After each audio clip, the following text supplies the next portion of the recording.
Tous les ans, l'ONG Portes Ouvertes publie son index mondial de persécution des chrétiens.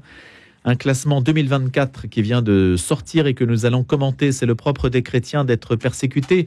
Ce qui est un paradoxe, c'est que sans désirer, bien sûr, être martyrisés, les chrétiens voient dans la persécution aussi la reconnaissance de la justesse de leur combat. Est-ce le cas d'ailleurs? Y a-t-il aussi de bonnes raisons de s'en prendre aux chrétiens? C'est une question que l'on pourrait poser. Après tout, attire-t-il une forme d'animosité, de haine? Et pourquoi? Il y a une forme aussi de mystère dans la persécution, une persécution qui s'adresse à des personnes qui le plus souvent sont pacifiques et réunies dans des lieux de culte, comme c'est le cas au Nigeria. Vous avez pu voir à Noël des choses abominables dans ce pays d'Afrique, l'un des pays d'Afrique les plus peuplés. Avec nous pour en parler, c'est Guillaume Guénec, directeur du plaidoyer de l'ONG Portes Ouvertes. Il a 33 ans et il a été dans plusieurs lieux qui aujourd'hui sont des lieux de fracture importants. Il a été en Ukraine, mais ça c'était en 2016. Il a aussi été au Nigeria, en Inde, en Colombie. Et donc, ce diplômé de Sciences Po et d'affaires internationales s'occupe donc de la communication et puis de ce plaidoyer, ce qu'on appelle le plaidoyer de l'ONG Portes Ouvertes. Bonjour Guillaume Guénec. Bonjour, merci de me recevoir. D'où vient le nom de plaidoyer d'ailleurs?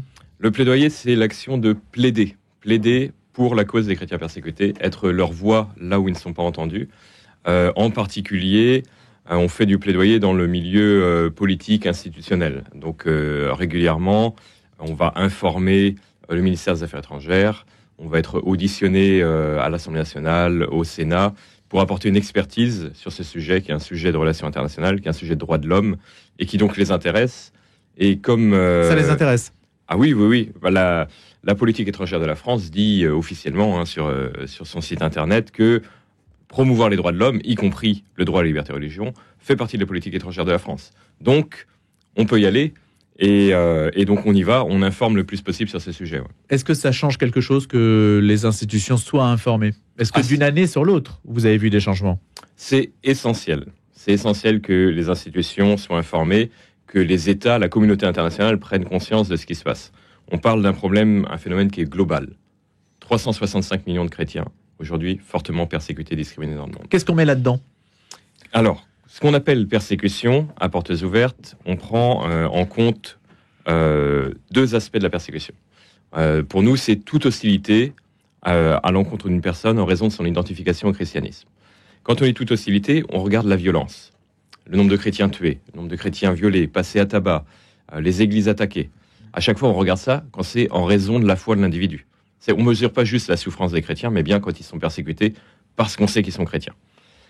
Ça, c'est la première chose. C'est très visible, c'est relativement facile à estimer, à calculer, mais on regarde aussi tout ce qui est de l'ordre de la discrimination, de l'oppression dans la vie quotidienne. Parce que ça impacte tous les domaines de la vie, et on regarde 5 domaines de vie. La vie privée. Est-ce que vous avez le droit de croire en Dieu, déjà?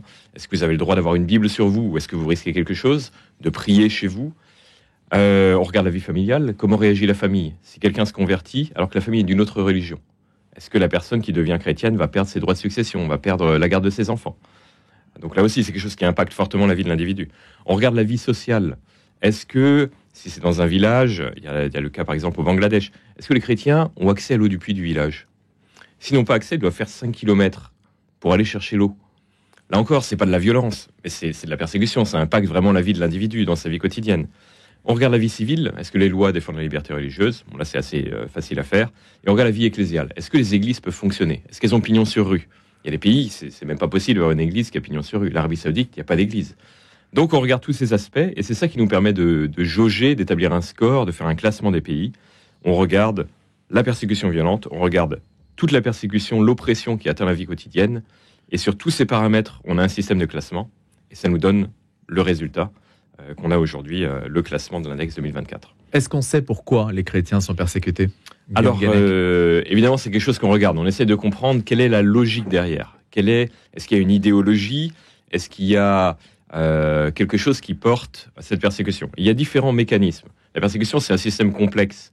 Il n'y a pas une persécution forcément...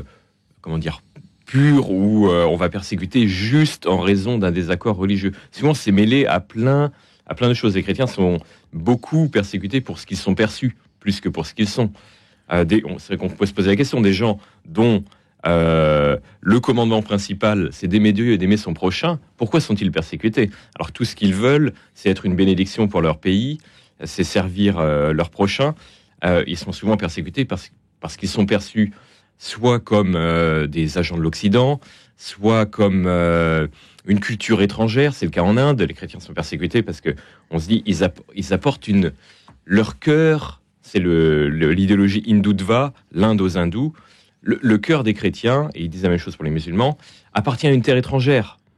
C'est pas le berceau de ces religions n'est pas l'Inde. Alors qu'il y a des chrétiens en Inde depuis 2000 ans. Donc c'est des discours comme ça qui sont portés. C'est vu comme un contre-pouvoir. En Chine, le gouvernement regarde la communauté chrétienne. Il y a plus de chrétiens que de membres du Parti communiste. C'est la première force sociale non contrôlée par le parti. Comment le sait-on, ça?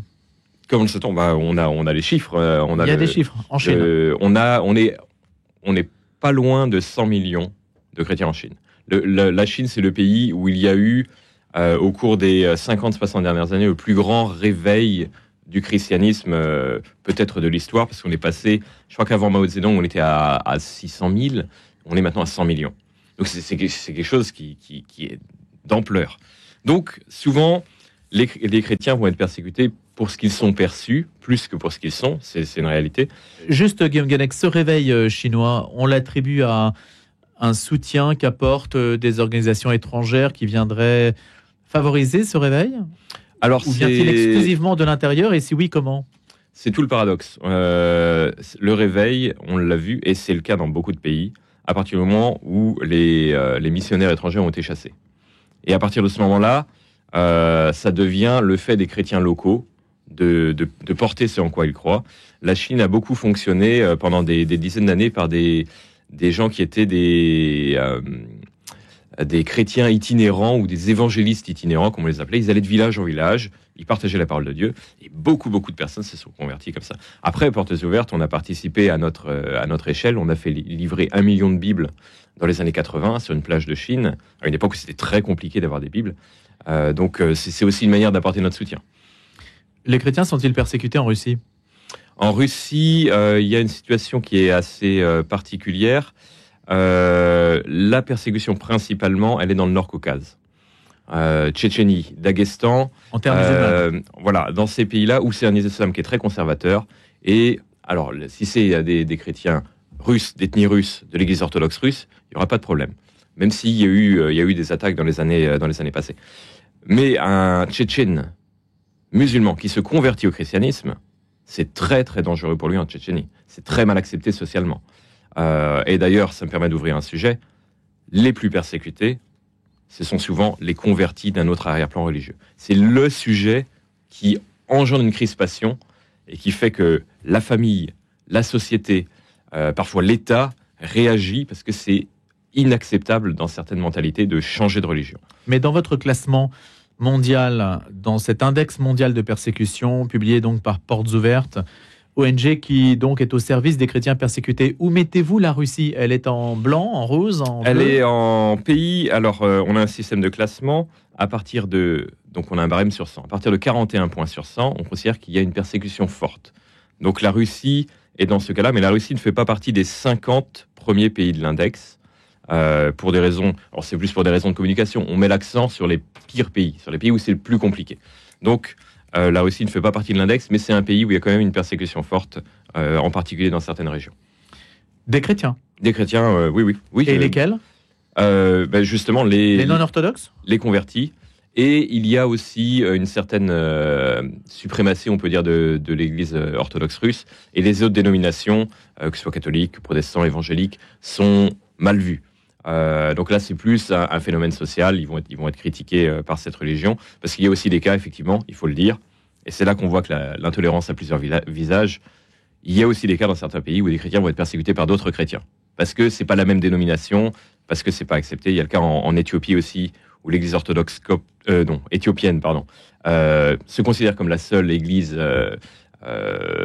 légitime du pays et va persécuter aussi les autres dénominations. Donc c'est des choses aussi qui arrivent. Est-ce qu'il y a des pouvoirs chrétiens qui persécutent les autres?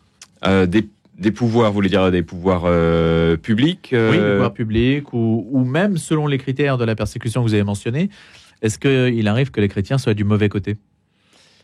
Que les chrétiens soient du mauvais côté, soient persécuteurs d'autres dénominations. Oui.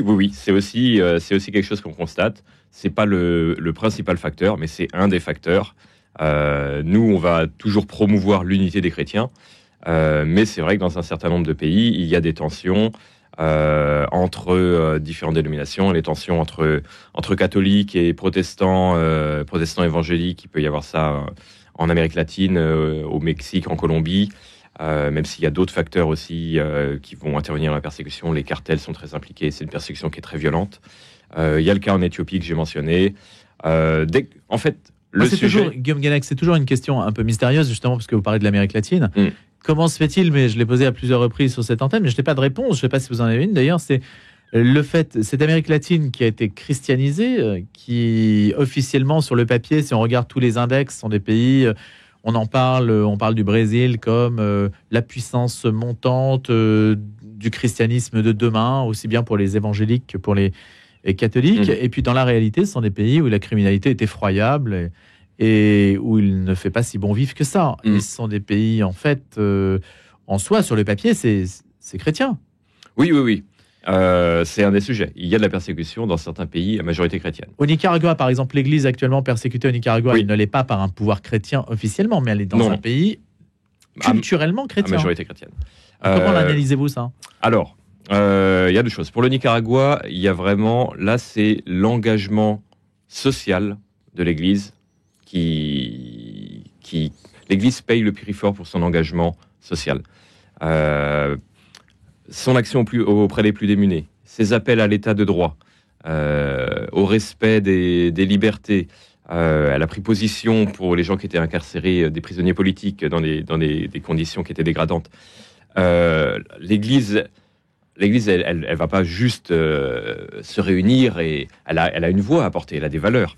Et c'est pour ça qu'elle est considérée comme, par le gouvernement. Le gouvernement vraiment du Nicaragua est entré en conflit ouvert avec l'Église, en particulier l'Église catholique, et ça a pris des formes extrêmement radicales. Le gouvernement ne s'en cache pas, les universités chrétiennes perdent leur reconnaissance légale, les médias chrétiens sont saisis, les diocèses voient leur compte bancaire bloqué.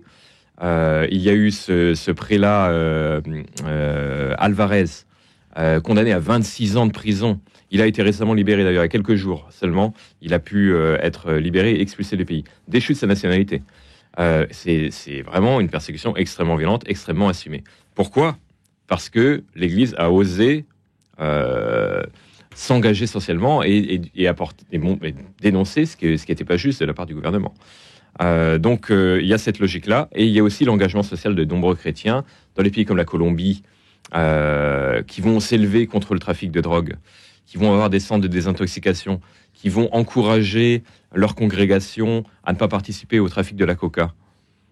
C'est un obstacle au cartel, c'est un obstacle aux narcotrafiquants, ça va très très vite. Là, ils vont être tués, ou dans le cas des pasteurs, leurs enfants vont être recrutés de force dans les guérillas. Est-ce qu'il y a un moyen de pression effroyable sur ces personnes qui prennent position? Oui. Donc, c'est des pays où l'engagement social, l'engagement des chrétiens, mais qui fait partie de leur appel, de leurs valeurs et de leur manière de vivre leur foi, est payé au prix fort. La plupart des pays persécuteurs sont-ils musulmans ? Je pense que le premier mécanisme, on parlait des raisons, c'est l'extrémisme islamique. Ça reste le mécanisme dans les 50 pays de l'index qui est le plus prégnant, parce que c'est quelque chose qu'on voit se développer beaucoup en Afrique subsaharienne, mais on a vu ce qui s'est passé au Moyen-Orient avec l'État islamique. Il y a l'émergence et la multiplication de groupes terroristes qui ont une idéologie djihadiste intolérante et qui vont s'en prendre, qui vont remettre en cause le vivre ensemble, qui a des fois depuis des décennies. On pense au Burkina Faso, c'est un pays qui était réputé pour sa tolérance religieuse, pour son harmonie, pour son entente entre les musulmans et les chrétiens. C'est battu en brèche par des groupes djihadistes qui contrôlent maintenant 40% du territoire, qui ont créé une crise humanitaire sans précédent et qui diffusent une idéologie intolérante. Et ça, c'est lié, Guillaume Guenec, ça c'est lié à la pénétration d'un groupe extérieur qui, en fait, c'est de la géopolitique pure. Hein, c'est-à-dire c'est une extension du djihadisme du Sahel qui est descendu sur le Burkina Faso. Mais ça n'est pas lié à la structure sociale d'un pays islamique qui persécute au quotidien les gens. Alors, c'est deux choses différentes. Effectivement, là, c'est un élément, mais qui va modifier la structure sociale. Quand il y a des groupes Et puis ils s'en prennent aux musulmans modérés, ils s'en prennent aux chrétiens, ils s'en prennent aux structures de l'État. Mais ce que je veux dire, tout est remis en ma cause. question un petit peu dérangeante, est-ce que vous avez des musulmans modérés qui persécutent les chrétiens en fait? On va parler de l'extrémisme islamique. Ce qui persécute, c'est l'extrémisme islamique. Mais après, quand dans une famille, quelqu'un se convertit, une jeune femme qui va se convertir au christianisme parce que elle a vu Jésus en rêve. Il y a des histoires comme ça, on en a. Et elle est séquestrée par sa propre famille. Là, pour nous, c'est... Qui n'est pas membre de Daesh, qui n'est pas membre de groupe terroriste. Mais dans ces cas-là, c'est quelque chose d'extrémiste. Mais c'est du cas par cas, en fait. C'est des individus qui vont réagir. Quand on réfléchit à ce qui s'est passé avec l'État islamique, à Mossoul, les chrétiens ont dû fuir. Il y en a certains, c'est leurs voisins musulmans qui ont pillé leur maison pendant qu'ils étaient partis, qui ont tout pris. Et il y en a d'autres, leurs voisins musulmans ont caché leurs affaires pour pouvoir leur rendre ensuite. Ont caché leur voiture, se sont arrangés. Donc là, on voit qu'on est sur un problème d'humanité. Finalement, c'est les individus. Vont-ils faire preuve de tolérance? Vont-ils faire preuve d'humanité? Ou vont-ils être radicalisés? Et là, c'est pas juste le fait de groupes extrémistes, parce que justement, on parle justement d'une contamination des mentalités, et des mentalités qui deviennent de plus en plus intolérantes. Donc, ça devient un problème social. Mais on en parle, j'allais dire, bon, vous voyez, Guillaume Guenec, on en parle librement, hein, on peut dire... D'ailleurs, je n'hésite pas à poser la question, est-ce qu'il y a des raisons de s'en prendre aux chrétiens? Vous voyez, on peut imaginer que les chrétiens aussi aient des positions favorisées dans la société qui suscitent des jalousies parce qu'ils réussissent mieux, par exemple. Hein. Ça arrive dans certains pays où les chrétiens sont plutôt dans... Si on prend en Égypte, par exemple. Hein. L'Égypte, les chrétiens sont quand même pas si mal, même si dans la hiérarchie copte, il y a de tout. Mais il y a beaucoup de pays où les chrétiens sont en bonne position sociale. Je pense que dans la majorité des cas, notamment dans les pays qui font partie du classement de l'index, les chrétiens sont fortement discriminés. Il y a la Somalie, la Libye, l'Érythrée, le Yémen. Bon, c'est des pays, honnêtement, où personne ne va. Hein. Mais même en Égypte, il y a quand même une discrimination des chrétiens à l'emploi, à l'université, dans certaines régions, surtout dans les zones rurales où ça reste très compliqué. Donc, quels sont les pays en zone grise perçus comme ça, mais dans la plupart des cas, ils sont discriminés. Les pays en zone grise, c'est-à-dire la Somalie, la Libye, l'Érythrée, sont des pays, je disais, où personne ne va parce que ce sont il y a un non-État. En fait, aujourd'hui, il n'y a pas d'État. Oui. Donc, les pays qui sont sur le point de basculer, et alors qu'ils étaient dans une relative stabilité et tolérance à l'égard des chrétiens, quels sont-ils? Les basculements qu'on a vus. Alors, il y a les pays où c'était déjà engagé, mais un basculement qui est spectaculaire, c'est l'Inde. On parle de la plus grande démocratie du monde. On parle d'un système quand même qui a des institutions qui sont solides, qui sont établies depuis des années. Et on voit une intolérance qui est montée et qui prend une forme extrêmement violente à l'égard des chrétiens et des musulmans, parce qu'une idéologie qui était minoritaire au début, cette idéologie l'hindutva que j'ai mentionnée au début, cette idée que l'Inde est réservée aux hindous et aux religions qui ont leur berceau en Inde. Donc le bouddhisme, jaïnisme, sikhisme sont un peu persécutés quand même. Ça passe, mais le reste, ça menace la culture indienne. Ça s'est diffusé, et maintenant, avec le BJP au pouvoir, les hindouistes les plus radicaux pensent qu'ils ont la permissivité de s'en prendre aux minorités. La permission. Il y a un climat de permissivité, oui. C'est comme si, implicitement, ils se disent « il va rien nous arriver » et ils ont des actions extrêmement violentes. C'est quand même un basculement qui est... L'Inde, qui fait partie des pays à persécution extrême, c'est quelque chose qui doit nous alerter. On doit se dire, non, c'est pas possible. L'Algérie aussi, qui a commencé à basculer, qui fait partie des pays où la persécution augmente le plus cette année. Plus que 4 églises de la Fédération protestante, l'Église protestante d'Algérie, c'est comme ça que ça s'appelle, plus que 4 églises qui ont leur porte ouverte sur 47. Et là, le ministère des Affaires étrangères que vous avez informé, évidemment, agit-il? Oui. L'Algérie, quand même, la France est bien placée. Mais les relations c'est particulier, l'Algérie, c'est très tendu. Mais je sais que le gouvernement français n'est pas insensible à ce qui se passe. Mais qu'est-ce que ça veut dire, Guillaume Guenec? Il n'est pas insensible. Bon, quand on parle de plaidoyer, beaucoup de choses ce qui marche le plus, c'est souvent les actions discrètes. Donc on va être relativement peu dans du spectaculaire, du blame and shame. On a remarqué que c'est souvent les actions discrètes qui marchent, qui permettent de faire sortir des chrétiens de prison. Et ça, c'est vraiment quelque chose que j'ai vécu. Évidemment, c'est pas quelque chose dont je peux dévoiler la manière dont ça s'est passé. Donc, Non, ça serait. Mais c'est vrai que ça se voit peu. Ça se voit peu. Mais le gouvernement français n'est pas insensible à la liberté religieuse. Pour les Américains, les musulmans sont persécutés en France. J'entends pour les Américains, pour certains Américains, de ce qui se dit de la laïcité à la française, la minorité persécutée, c'est l'islam en France. C'est votre avis ? Alors, on n'a pas d'expertise sur la persécution des autres religions, et en plus, on a expertise justement dans les pays où les chrétiens sont les plus persécutés, et pas dans nos pays. Ce que je peux dire, c'est que l'index mondial de persécution chrétienne, c'est un signal d'alarme. Ça nous montre ce qui se passe quand il n'y a pas la liberté religieuse. Et pour nous, c'est une leçon. Pour nous, c'est une leçon. On doit chérir cette liberté religieuse. On doit la protéger, la promouvoir à tout prix, parce que c'est extrêmement précieux. La liberté religieuse, c'est quoi ? C'est le droit de croire ce qu'on veut, de changer de religion si on veut, de vivre conformément à ses croyances. De s'habiller en abaya ici, alors ? Je termine. Et de pratiquer la religion, de pouvoir se rassembler pour un culte. Si on a ça, il faut absolument le protéger. Et en France, on a quand même la liberté religieuse. Je peux dire que je suis chrétien, je peux parler de ma foi, je peux aller à l'église, et je pense que quelqu'un d'autre religion peut pratiquer sa religion aussi paisiblement. Mais c'est quelque chose, on doit être vigilant. On doit protéger ça, c'est précieux. Et la laïcité, la séparation de l'Église et de l'État, c'est précieux aussi. Parce qu'on voit dans les pays qui se disent un État, une religion, une ethnie, immanquablement, les minorités sont persécutées. Donc, pour nous, c'est plus un exemple à ne pas suivre. On veut dire, attention, il ne faut surtout pas qu'on bascule dans quelque chose de comme ça. Parce qu'il y a des pays, les pays d'Asie centrale, qui sont traditionnellement plutôt soviétiques, plutôt athéistes. Ils se sont quand même basés sur l'identité musulmane pour créer un certain nombre d'unité nationale, mais ils s'en sont pris à l'islam politique. Mais toutes les religions, toutes les minorités religieuses ont payé le prix ensuite. Eh oui. Merci beaucoup Guillaume Guenec d'être venu nous parler donc de l'index mondial de persécution des chrétiens publié par l'ONG Portes Ouvertes, classement 2024 qui vient de sortir. Excellente journée. Merci beaucoup.